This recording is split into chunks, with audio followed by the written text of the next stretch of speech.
Знаете повода за днешната пресконференция. Тя, между другото, се провежда в цялата страна.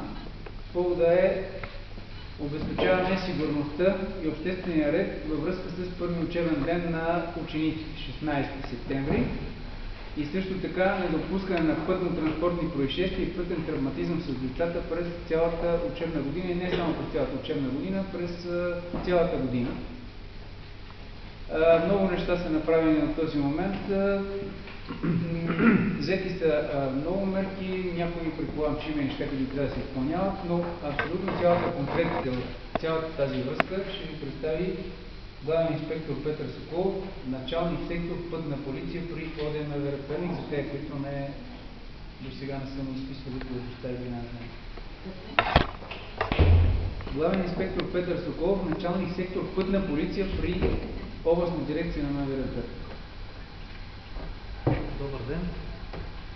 Разбрахте повода, по който областна дирекция на МВР Перник днес ще даде тази пресконференция и ще ви запознаем с мероприятията във връзка с 16 септември, откриване на първия учебен ден. С окръжна телеграма писмо на Главна дирекция Национална полиция ни е разпоредено комплекс от мероприятия, които трябва да извършим преди откриването, по време на откриване на учебната година и след началото на учебната година. Не знам дали ще ви бъде интересно с по едно изречение да ви зачита точките, върху които сме работили до момента. Това са изпълнени следните мероприятия. Проведени са срещи с представители на регионалните инспекторати по образованието.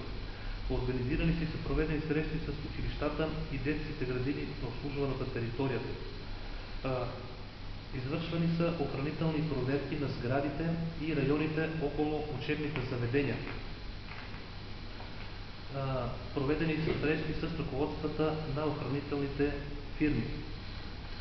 Започват и ще се проведат и занапред през цялата учебна година системни проверки в питейните и увеселителни заведения в близост до учебните заведения. Създали сме необходимата организация, вече са изготвени плановете и са обезпечени с служители на областната дирекция от охранителния състав за самото откриване на учебната година на 16 септември. Имаме представен списък от инспектората по образованието за началните часове на учебните заведения, които ще откриват по различно време учебната година. Така, в същото това окръжно писмо е разпоредено днес на 13 септември в цялата страна да бъдат дадени тези пресконференции за запознаване на медиите и обществеността с предприетите мерки. Едно от нещата, които пряко ни касае тук, в момента е да ви запозная с справка-анализ за пътно-транспортните происшествия за изминалата една календарна година на пътно-транспортните происшествия с деца и юноши, настъпили на територията на обслужваната областна дирекция на МВР Перник. Имаме изготвена такава справка. Справката около 2 страници и половина. Търсили сме така най-нормалния съкратен вариант да ви зачета. За отчетния период по улиците и пътищата на територията на ОДМВР Перник са настъпили общо 19 тежки пътно-транспортни происшествия с участието на деца и юноши, при които е убита една девойка на 16 години и са ранени 21 деца и юноши до 18 годишна възраст. Ако попитате веднага коя е девойката, знаете за пътно-транспортното происшествие в квартала до бензиностанцията. Тя влиза в този период. Велосипедистката. Велосипедистката, да, за нея става въпрос. В анализа сме се опитали да направим разбивка като деца пешеходци, деца водачи и така. По темата деца пешеходци. За разглеждания период 6 деца и 3 юноши са били блъснати от автомобили като пешеходци, като същите в повечето случаи са се появили внезапно на пътното платно. Децата на възраст до 15 години са най-застрашени да пострадат като пешеходци. Злополуките с тях настъпват изключително в населените места поради внезапно и неправилно излизане от пострадалите лица в опасните зони пред движещите се автомобили. Много случаите са, в които имаме скрито изкачане до спрял автомобил. Спира автомобила, детето минава отпред и изпреварващия автомобил блъска детето. Това са един от най-често срещаните случаи. Голяма част от пътно-транспортните происшествия с пострадали малки деца се дължат и на липсващ или недостатъчен контрол над децата от страна на възрастните. По темата за контрола на децата от страната на възрастните, мисля, че може да се разглежда като отделен параграф, върху който трябва да се дискутира, и вие, медиите, тук можете да заострите вниманието, защото действително се натъкваме на случаи, в които децата безконтролно играят, возят се с велосипеди, в други случаи се возят в други автомобили, когато родителите не знаят просто къде са им децата. Другата категория – деца водачи. За разглеждания период в две от происшествията непълнолетните са били водачи на велосипеди. Вследствие на тези пътно-транспортни происшествия е ранен един велосипедист и един е убит. Този случай, за който преди малко коментирахме. Най-често пострадащи злополуки деца с велосипеди, а при юношите са най-застрашени управляващите мотопеди, мотоциклети и автомобили. Имаме такива нарушения и в трите категории на тези моторни превозни средства. Децата и юношите водачи са се движили неправилно по пътното платно, управлявали са моторни превозни средства без правоспособност. Знаете, че управлението на моторно превозно средство от неправоспособни водачи по тежест не отстъпва на управлението от водачи, потребили алкохол. Това е също в такава степен риска за допускане на пътно-транспортно происшествие. В един от случаите юноша на 15 години, като ездач на кон, загубва контрол над него, след което поплашения кон навлиза на платното за движение на моторни превозни средства и се блъска в правомерно движещото се МПС. В резултат на сблъсъка е пострадал ездача.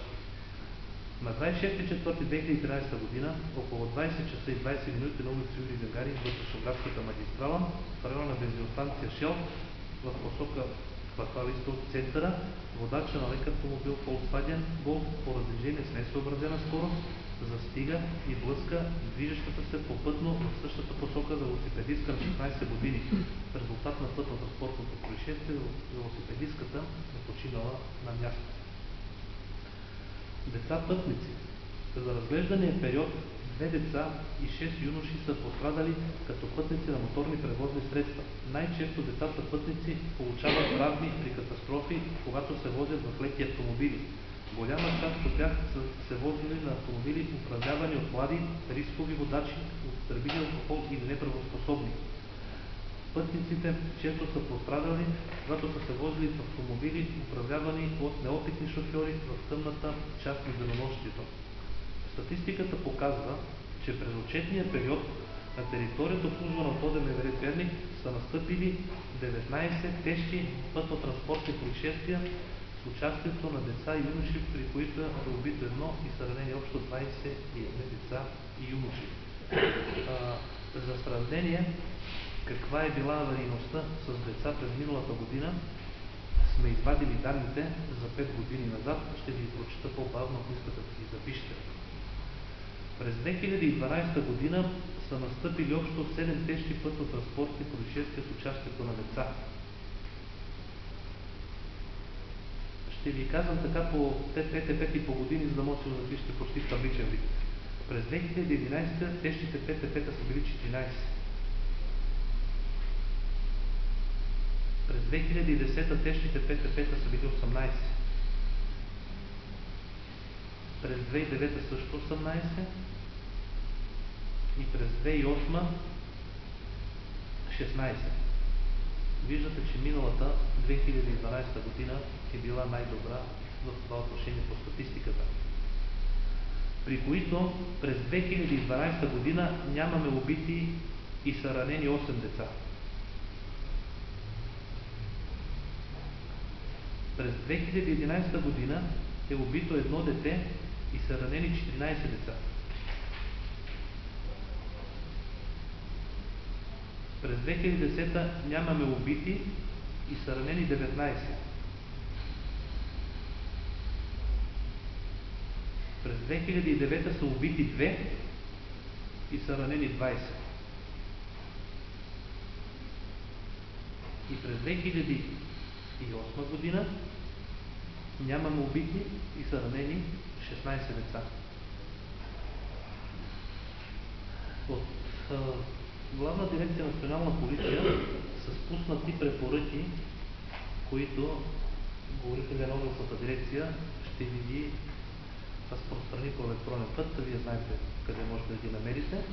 Ще ви ги представим в пълен обем, за да могат да се запознаят родителите с тези препоръки и да ги спазват. Много важен елемент от нашата работа и от превенцията за работа срещу пътно-транспортни происшествия с деца е ролята на родителите. Тук предполагам почти всички са родители и знаете за какво става въпрос. Неглижирането на този случай от тяхна страна след това има много сериозни последици.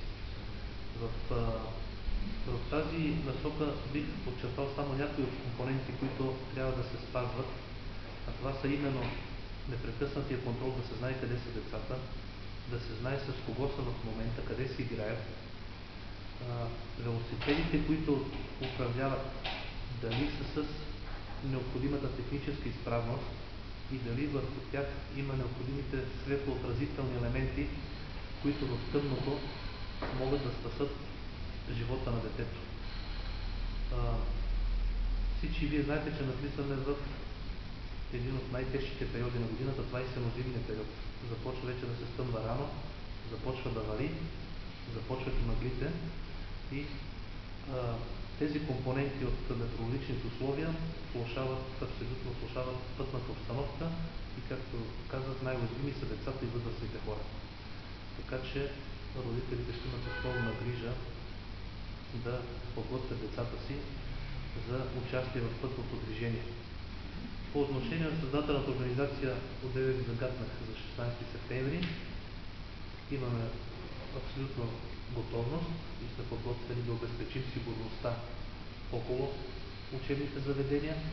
На най-натоварните кръстовища ще има полицейско присъствие от служители на пътна полиция. Молбата ми е чрез вас да се обърна към гражданите и родителите на град Перник, които на 16 септември ще закарат децата си в училище, да спазват правилата за движение и създадения ред около учебните заведения, за да не допуснем хаос. Защото ако всеки започне да паркира където прецени, че най-целесообразно за него и най-удобно, разбирате какво ще се случи на територията на град Перник. Така че мисля, че ще получим необходимото разбиране от тяхна страна, за да може този хубав ден да приключи без инциденти. Знаете, както всяка календарна година, от 16 септември до 30 септември Пътна полиция ще проведе акция на полицията, децата тръгват на училище, да ги пазим на пътя.